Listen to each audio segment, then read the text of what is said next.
शुरुआत एक बच्चे से होती है जो कि किसी नई दुनिया में ही रिइंकार्नेट हो चुका था, लेकिन तभी उसकी मदर उसके सामने आती है। अचानक से हमारी सीरीज का एमसी, जिसका नाम की नो होता है, वो अपने स्टैट्स विंडो को खोलता है और अपने स्टैट्स देखना शुरू कर लेता है। उसे पता चलता है कि अभी तक तो उसका कोई नाम भी नहीं है और यहाँ तक कि अभी तक उसके पास कोई भी पावर नहीं है। वो अपने स्टैट्स को देखना शुरू करता है, लेकिन तभी उसके फादर, जो कि इस किंगडम के एम्परर थे, अब वो वहाँ पर आ चुके थे। और जब वो उस बच्चे को देखते हैं, वो बोलते हैं, लगता है मेरा ही बच्चा है और इसका चेहरा तो सैम मेरे जैसा ही मिलता है। आगे अब वो लोग आपस में बातचीत करना शुरू कर लेते हैं। हमारा एमसी, जिसका नाम की नो था, अब वो भी एक नई दुनिया में रिइंकार्नेट हो चुका था और यहाँ तक कि अब उसके पास काफी नई नई पावर्स भी आ चुकी थी। लेकिन तभी वहाँ पर क्राउन प्रिंस का एक चीफ अब वहाँ पर आ चुका था।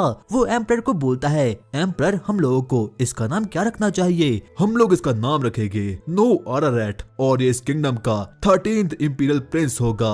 और अब सब इस बातचीत को सुनकर काफी ज्यादा खुश हो चुके थे। इतने में ही नो अपने स्टैट्स को वापस से खोलता है। उसे पता चलता है कि अब उसका नेम चेंज हो चुका है और अब वो नो 13 इंपीरियल प्रिंस बन चुका है। इस वर्ल्ड में जितने भी प्रिंस होते हैं, दरअसल उन लोगों को इंपीरियल प्रिंस कहा जाता है। हम देखते हैं एम्परर को, जो कि अपने चीफ को बोलता है, चीफ, मुझे ये बताओ कि आखिरकार मेरे बेटे के पास कौन सी पावर है? हम देखते हैं कि चीफ नो को बैप्टाइज करना शुरू कर लेता है। वो उस पर मैजिकल स्पेल मारता है, जिससे कि अब उसकी पूरी की पूरी स्टैट्स और बाकी चीजें अब बाकी लोगों के सामने आ चुके थे। सभी लोगों को पता चलता है कि उसका वाटर लेवल का मैजिक डबल एस रैंक का है। और जब सभी लोग इस बात को सुनते हैं, तो वो लोग काफी ज्यादा शॉक्ड हो चुके थे।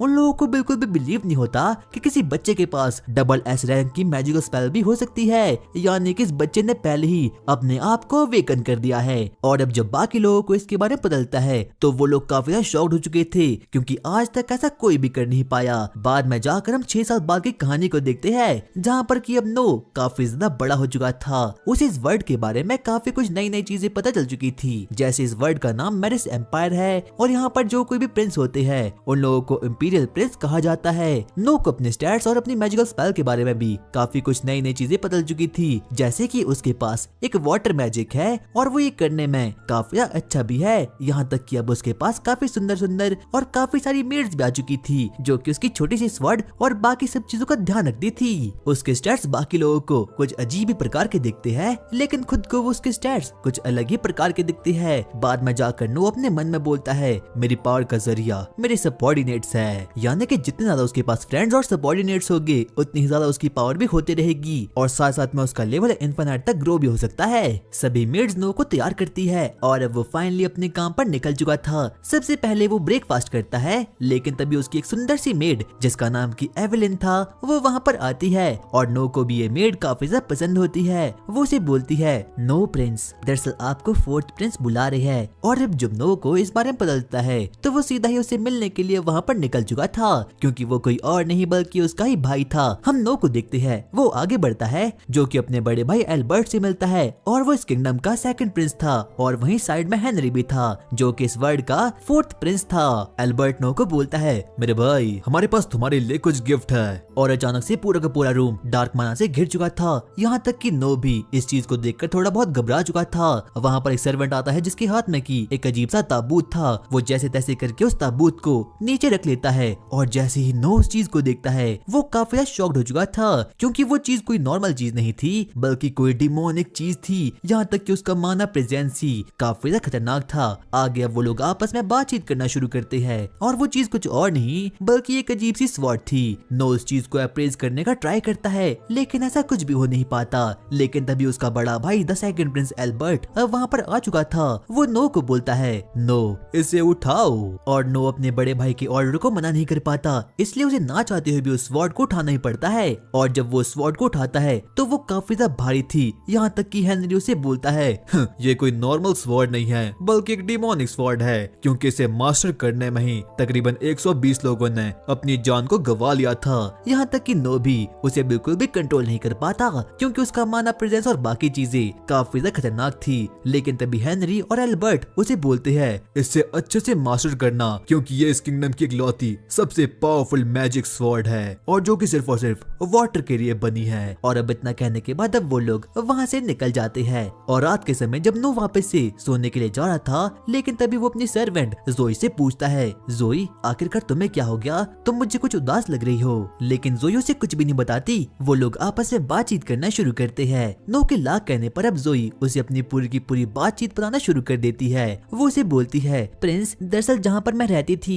वहाँ पर फ्लड आ चुका है और जो कोई भी मेरी फैमिली थी और जो कोई भी मेरे रिलेटिव्स थे, अब उनके पास रहने के लिए घर नहीं है और खाने के लिए खाना नहीं है। यहाँ तक कि मेरे रिलेटिव्स ने तो मुझे रेड लाइट डिस्ट्रिक्ट में जाने के लिए कह दिया है ताकि मैं वहाँ पर जॉब कर पाऊँ और थोड़े बहुत पैसे कमा पाऊँ। लेकिन तभी नो उसे ऐसा करने से साफ साफ मना कर देता है। वो उसे बोलता है, चाहे जो भी हो जाए तुम यहाँ से कहीं नहीं जाने वाली और मैं तुम्हारी मदर को भी किंगडम में ही जॉब असाइन कर दूंगा।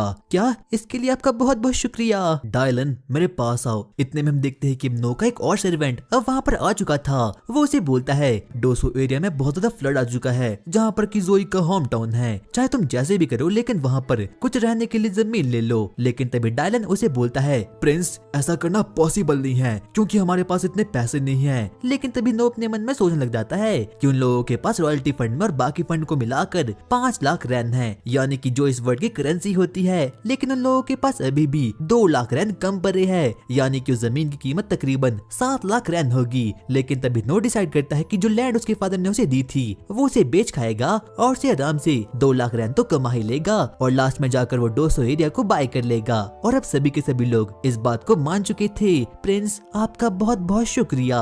और अब अगले दिन सुबह होते ही वो लोग डोसो एरिया निकलने के लिए एकदम रेडी हो चुके थे। लेकिन तभी अब हेनरी भी वहाँ पर आ चुका था। नो उसके पास जल्दी जल्दी दौड़ते दौड़ते वहाँ पर जाता है।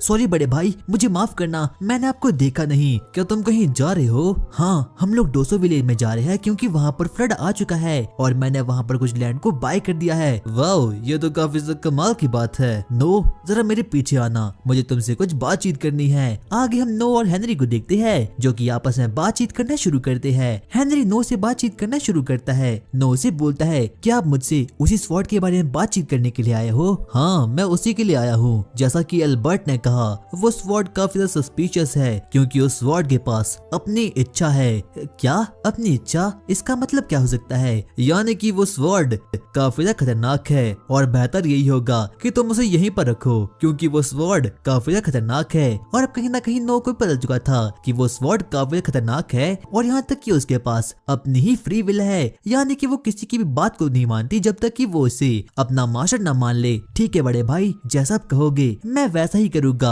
आगे हम नो को देखते हैं जो कि अपने सबऑर्डिनेट के साथ अब फाइनली डोसो विलेज में निकल चुका था। वो लोग अब फाइनली डोसो विलेज तक पहुंच चुके थे जहाँ पर कि वो लोग देखते हैं कि डोसो विलेज तो पूरी तरीके से बर्बाद हो चुका है। वहाँ पर हर एक घर और हर एक बाकी चीज एकदम खत्म हो चुकी थी। इतने में ही नो डायलन को बोलता है, डायलन तुम कहीं और जाओ और गवर्नमेंट का काम करो, तब तक हम लोग इस लैंड को इंस्पेक्ट करते हैं। वो लोग अपने भेष को बदलकर डोसो विलेज में जाते हैं जहाँ पर कि वो लोग देखना शुरू कर देते हैं कि आखिरकार इस विलेज की हालत क्या है और क्या इस जगह पर कुछ खाने के लिए बचा भी है या फिर नहीं। नो को पता चलता है कि यहाँ की पूरी हार्वेस्टिंग और बाकी की फार्मिंग एकदम खत्म हो चुकी है और यहाँ के लोगों के पास अब कुछ भी खाने के लिए नहीं बचा।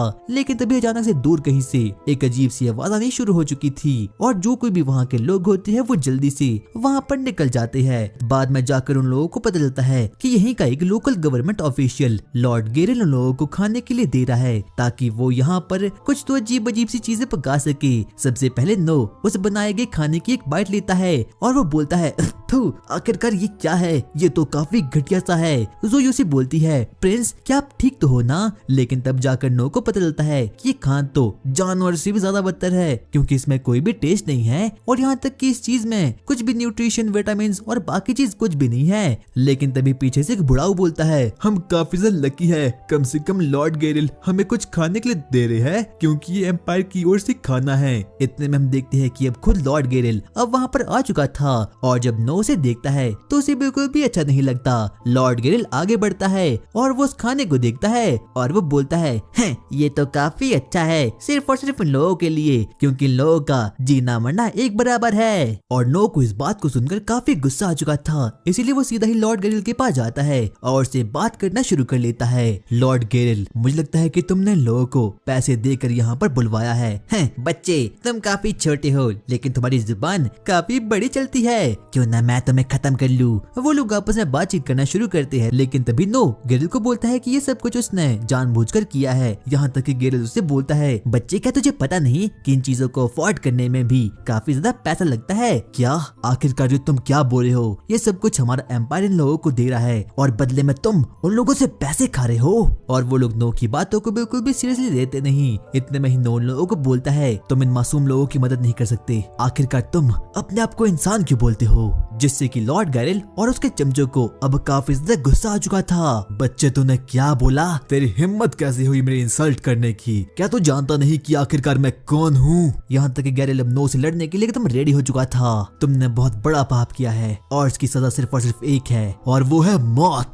और इतने में ही नो गैरेल पर अटैक कर देता है। लेकिन तभी हम देखते हैं कि पीछे से वहाँ पर वही स्वॉर्ड जिसका नाम की लेवाइथल था, अब वो वहाँ पर आ चुकी थी। वो लोग आपस में बैटल करना शुरू करते हैं। सबसे पहले नो उस स्वॉर्ड को अपनाता है, लेकिन वो स्वॉर्ड काफी ज्यादा पावरफुल थी, इसीलिए वो नो को अपना मास्टर बनाने के लिए एकदम इनकार कर देती है। लेकिन नो फिर भी नहीं रुकता, वो एक बार वापस से उसे मास्टर करने की कोशिश करता है, लेकिन वो स्वॉर्ड फिर भी नहीं मानती क्योंकि लेवाइथन की पावर काफी ज्यादा स्ट्रॉन्ग थी। यहाँ तक कि नो भी उस चीज को बिल्कुल भी रोक नहीं पाता। लगता है ये स्वॉर्ड मुझसे भी काफी ज्यादा स्ट्रॉन्ग है, लेकिन मैं अभी भी हार नहीं मानने वाला। लेवाइथन तुम सिर्फ और सिर्फ मेरी हो। और नो कैसे तो करके उस स्वॉर्ड को फाइनली पकड़ लेता है। वो अपने मन में बोलता है, मैं एक नोबल हूँ, लेवाइथन प्लीज मेरी मदद करो।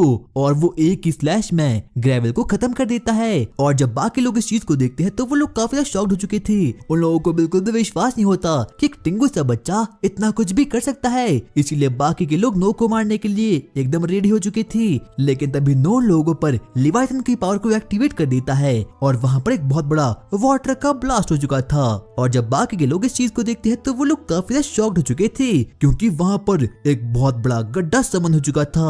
और ये कुछ और नहीं बल्कि लेवाइथन की पावर थी। यहाँ तक कि नो भी उसकी इस पावर को देखकर काफी ज्यादा शॉक्ड हो चुका था। क्या इस स्वॉर्ड में इतनी पावर भी हो सकती है? लेकिन तभी वहाँ पर नाइट कैप्टन रोवेन अब वहाँ पर दौड़ते दौड़ते अब वहाँ पर आ चुका था और अब उसे पता चल चुका था कि लॉर्ड ग्रेवेल को किसी ने मार दिया था। और जब वो नो को देखता है तो वो काफी ज्यादा शॉक्ड हो चुका था। वो उसे बोलता है, 13 प्रिंस मुझे माफ करना, मुझे पता नहीं था कि आप यहाँ पर आ रहे हो। क्या आप मुझे जानते हो? हाँ मैं आपको जानता हूँ, मैं रोवेन ग्रीन हूँ और मैं आपके ही भाई हेनरी के घर में काम करता हूँ। और जब बाकी लोगों को इस बारे में पता चलता है कि वो टिंगू सा बच्चा कोई और नहीं बल्कि 13 प्रिंस है तो वो उसे रिस्पेक्ट देने के लिए नीचे बैठ जाते हैं। लेकिन तभी नो लोगों को बोलता है, अब से फूड डिस्ट्रीब्यूशन का काम हम संभालने वाले हैं। और जिससे कि सभी के सभी लोग अब काफी ज्यादा खुश हो चुके थे। इसका मतलब हम लोगों को अच्छा खाना खाने को मिलेगा। और इस इंसिडेंट के बाद नो अपने फादर से मिलने के लिए एम्परर हॉल में जाता है। नो मैरिस एम्पायर के 13 इंपीरियल प्रिंस, मैंने तुम्हारी रिपोर्ट पढ़ी और मैंने सुना कि तुमने मेरी दी गई लैंड को बेच दिया। हाँ, आपने जो कुछ सुना वो सही सुना। क्या तुम मुझे बता सकते हो आखिरकार ऐसा क्यों है? डोरोसेरिया जहाँ से कि मेरी एक मेड है, उसे हाल फिलहाल में ही फ्लड का सामना करना पड़ा, इसीलिए मैंने उस जगह को खरीदने के लिए आपकी दी गई लैंड को बेच दिया क्योंकि मेरे पास ज्यादा पैसे नहीं थे। ये चीज तुमने काफी अच्छी की और यहाँ तक कि तुमने उस विलेज में वाटर मैजिक स्वॉर्ड को भी मास्टर किया। हाँ, मैंने ऐसा ही किया। इसके बाद वो लोग नो के न्यू स्टैट्स को देखते हैं जहाँ पर क्यों लोगों को पता चलता है कि अब उसका water magic level SSS rank का हो चुका है। यहाँ तक कि जिस चीज को देखकर अब वो लोग काफी ज्यादा शॉक्ड हो चुके थे। इतने में किंग नो को बोलता है, नो मैं चाहता हूँ कि तुम इसी प्रकार से अपने टैलेंट से मेरी मदद करते रहो। हाँ, मैं बिल्कुल करूँगा।